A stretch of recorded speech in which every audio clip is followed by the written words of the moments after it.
over and send these slides your way so you have access to the initial presentation about the results. So we'll go through this pretty quick. Everyone should have that result sheet that you should be able to see now. It's the fancy one with the InBody on top, and it's got all the labels on the side. All right. So the first box, what we're going to talk about is understanding where all of the components come from that make up your weight. So we're going to look at the water first. So the first one's intracellular water and extracellular water, fancy words for just water inside and outside of your cells. As you can see, they combine and they make our total body water. All right. That line that shows up in red is going to be the next slide, and that line is right here. So what we're looking at on this slide, side 2 is going to be your cells, and then side 1 is going to be the excess in other parts of your body. What we're looking at here is that when it comes to cells, the more stuff that we have inside those cells, it brings in more water potentially. And there's a lot of what we'll call stuff that we're going to run into when it comes to nutrition. Some of these things, right, we're going to call them solutes in the solution of water. Could be salts, creatine, like I talked with specifically with someone, and glycogen. Salts and glycogen are probably going to be your two biggest ones that you're going to run into. As salt accumulates, right, it dissociates, and because of its electrical value, water is going to be attracted to it. So the more sodium you intake, and that's going to be classified as electrolytes, sports drinks, anything like that, pretzels, processed foods, all have salt and sodium in it. And as we consume those more, we're going to retain water more as well. Creatine, just in case you wanted to understand that. And glycogen is going to be really important. As we can see on this slide, hopefully the mouse is here, the parts right here, right, these hydroxyl groups, they're going to be the ones that attract water, and there are a lot of them. And what this is, glycogen is the storage form of sugar. So as we consume sugar and carbohydrates, and we consume them in excess, first they get stored as glycogen. Once those glycogen stores max out, they're going to get stored as fat, right?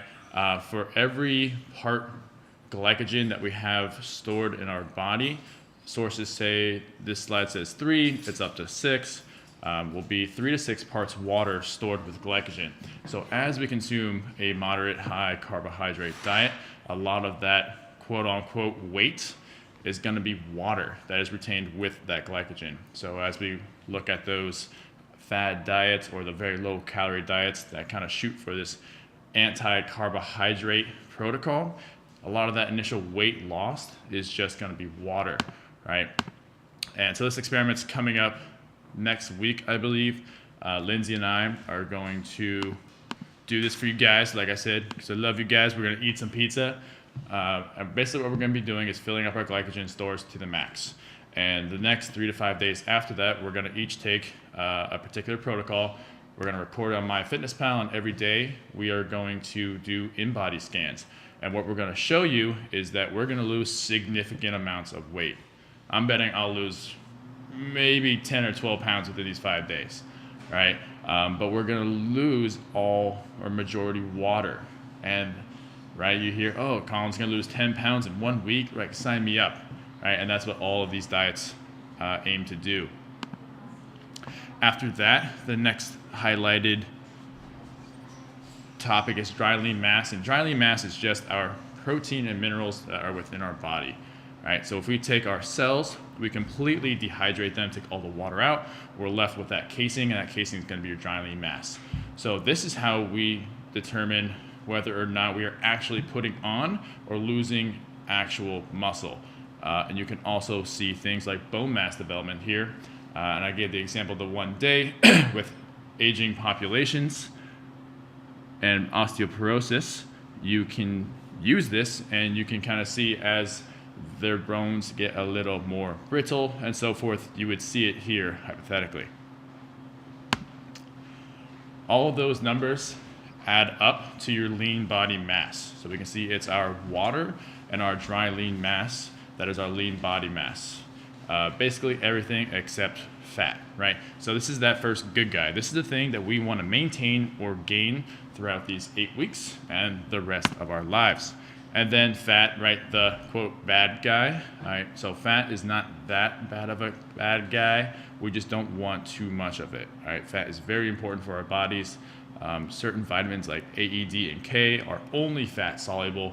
So if you had no fat in your body, you would not be able to absorb these vitamins, become deficient, right, and then receive the consequential diseases and malnutrition. The one bar on the bottom that says ECW, TBW is going to be our hydration number, right? So when we're looking for a 0.36 to a 0.39 range, that's going to give us that hydration status that is ideal. The average is about 0.38. If we're falling below 0.36, we're going to be on that dehydrated side. If we're above 0.39, we're going to be retaining water. And what we're looking at there is it's not going to give us exactly why that's happening, but we're going to ask questions, look into dieting, look into your diet, looking into if you have any injuries and so forth, because it's going to tell us kind of what's going on. That first bar down is what the bread and butter of this competition is going to look like, and our goal here is to really focus in on this. That 100 and all the numbers along that bar are going to be your average and then your demographic. So that red circle is around the 100. That's your dead average for your demographic, where your body fat, muscle, and weight kind of lie within a large population. All right, so the goal of this challenge, right, we want to not look at that weight. We want to understand what that weight is comprised of. So our focus is going to be on that muscle and on that fat.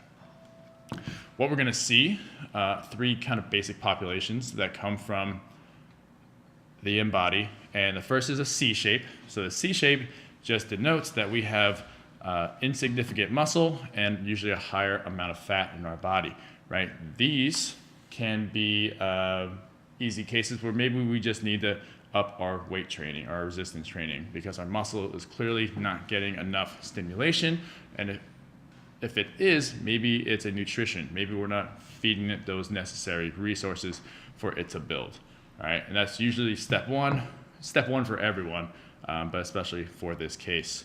And I'll go back to that. So the I shape is next. That I shape basically says we're in that quote unquote average, and again, it's going to be more goal specific. So maybe we want to lose a little fat, maybe we want to gain a little muscle, or maybe we're happy right where we're at, and that's kind of what that I shape is telling us. And then that D shape is going to be more of our high fitness, high athletic populations, where we have a lot of muscle and not a lot of fat. Again, another very specific goal-oriented shape. So if we want to keep that muscle going, if we want to keep that fat going down, but it's going to be a little harder. So touching back on these, we can kind of take that C shape and we can kind of translate it out towards the end of this. What that means, though, is it's not necessarily a C shape anymore because our muscle has come out here. And with muscle mass, there is basically the law of diminishing returns, where we can only gain so much, right, as our training age and things increase. So at that point, it looks more like we're going to have to fight that fat number rather than, oh, I can just increase muscle pretty easily. After that, we have our percent body fat ranges. So as we can see from the males and the females, our range is about 10 to 20% for male, female about 18 to 28.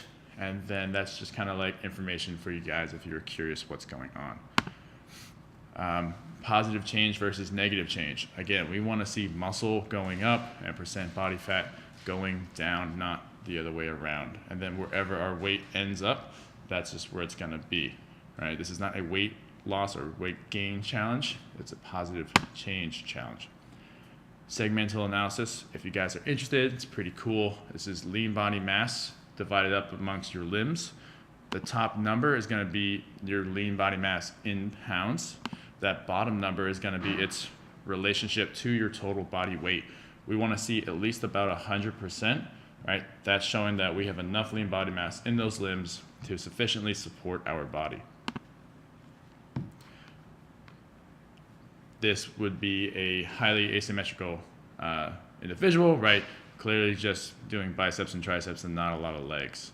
But that's also something we don't want to see, right? We don't want to see a lower half that can't support our upper half. That's like an upside down pyramid. And then maybe we have an injury here, and then this will also come through, right? Where that injured right leg isn't working like the left leg is, and then we see the difference in lean body mass.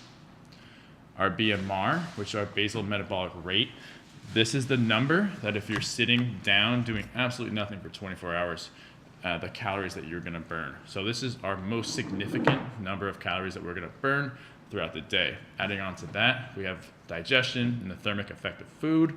We have tapping our foot and any other things that we kind of do that we don't consciously respond to. And then we have exercise. So basically, we talked about this before, the lower end of things, which we should probably never go below. For women, about 1,200 calories, and for men, about 1,500 calories. Because if you barely already burn those, your body's burning that many calories already, we don't want to have that car running on E the whole time. We need to supply our bodies with the resources that we have. That way we can go to the gym and be successful, be progressive, and not run into injury or fatigue or any of those things. And then your visceral fat. So your visceral fat is the ugly fat that accumulates around your waist, and it's the fat that kind of chokes and limits your organs' functions. Your number is not going to look like this, but it's going to be that 10 to 20 graph. What we're looking for is a 10 or below, and that's talking about the cubic centimeters of visceral fat within your body. So if you have a 10, you have 100 cubic centimeters surrounding your organs. If you have a 20, you have a 20 or 200 cubic centimeters, right? And as that number goes up and up and up, our risk for diseases such as cardiac heart disease, diabetes, stroke, heart attack, all those things greatly increase. There's also a genetic proportion to that. So if you accumulate that visceral fat more around your belly and midline, you're genetically more predisposed to have a higher risk. If you carry that weight below your waist around your hips and legs, you're not. But it's still something that we want to work on. This is that big picture about truly being healthy. All right, guys, that is it. Let me know if you have any questions on that.